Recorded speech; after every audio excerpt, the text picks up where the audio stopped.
Zelensky का territorial army को जंग में भेजने का ऐलान। यूक्रेनी पार्लियामेंट की वेबसाइट के हवाले से खबर है, अब पूरे यूक्रेन में कहीं भी भेजी जा सकेगी टेरिटोरियल आर्मी। जंग में जवानों और हथियारों की कमी से यूक्रेन जूझ रहा है और इसलिए अब टेरिटोरियल आर्मी के जवानों को भी इसमें इस्तेमाल किया जाएगा।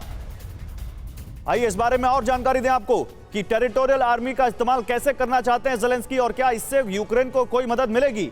अमेरिका ज़ेलेंस्की ने टेरिटोरियल डिफेंस आर्मी को कॉम्बैट जोन में भेजने के फैसले से खुद को एक्सपोज कर दिया है।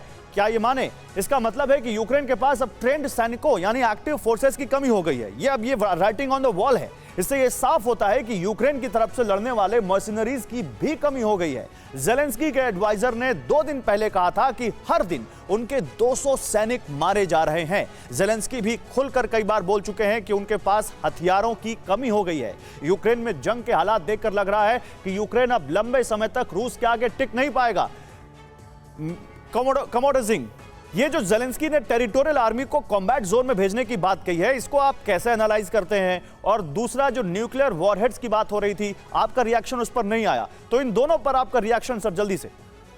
देखिए, सबसे पहले अगर मैं आपको टेरिटोरियल आर्मी के बारे कहें तो मैं तो ये कहूंगा कि जो यूक्रेन है वो अपने आन बान शान की लड़ाई लड़ रहा है, वो किसी के आगे गुलामी नहीं करना चाहता। दूसरी बात ये कि जैसे आपको पता है कि ये स्पेशल ऑपरेशन जो 3-4 दिन का होना चाहिए, आज 110 दिन के पास आ रहा है।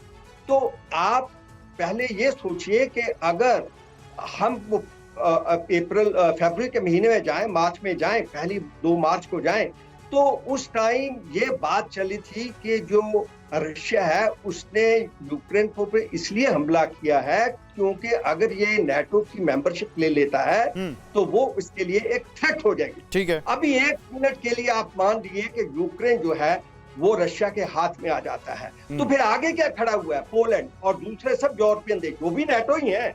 तो ये सिर्फ उसका बहाना था जिसपे वो हार चुका है। और दूसरी बात ये कि ये जो गिद्दड़ भपचियां जो दे रहा है, ये हम सुन रहे हैं मार्च के महीने से। उस टाइम 3-4 बार प्यूटन साहब ने अपनी न्यूक्लियर फोर्स को अलर्ट कर दिया, फिर उसके बाद धमकी, बाद हर दूसरे दिन धमकी, हर दूसरे धमकी। तो ये सिर्फ धमकियां हैं, मैं इनको कोई ज्यादा इंपॉर्टेंस नहीं देता, क्योंकि उसको पता है कि जो यूरोपियन नेशंस हैं और नेटो है, इसकी जो मिसाइल सिस्टम्स हैं, न्यूक्लियर, मतलब देखिए, मुझे एक जो बात समझ में आ रही है आपकी बातों से सर, एक बात समझ में जो मुझे आ रही है कि यूरोप यहाँ पर मुहाने पर खड़ा है जंग के। आप सबकी बातों से मुझे समझ में आ रहा है, और अगर यूक्रेन गिरता है तो यूरोप को इस जंग में जाने से कोई रोक नहीं पाएगा। ऑलरेडी जो बहुत सारे जो नॉर्डिक कंट्रीज हैं, जिसमें स्वीडन और फ्रांस, हम देखते हैं फिनलैंड को, उनके ऊपर रूस वैसे ही आंखें तरेर रहा है। तो क्या अब यूरोपियन कंट्री यहाँ पर जंग उनके मुहाने तक ना पहुंच जाए, इसकी जद में लगे हुए हैं, इसकी जुगत में लगे हुए हैं। अड़ी सोमवार से शुक्रवार शाम 6 बजे सिर्फ TV9 भारतवर्ष पर।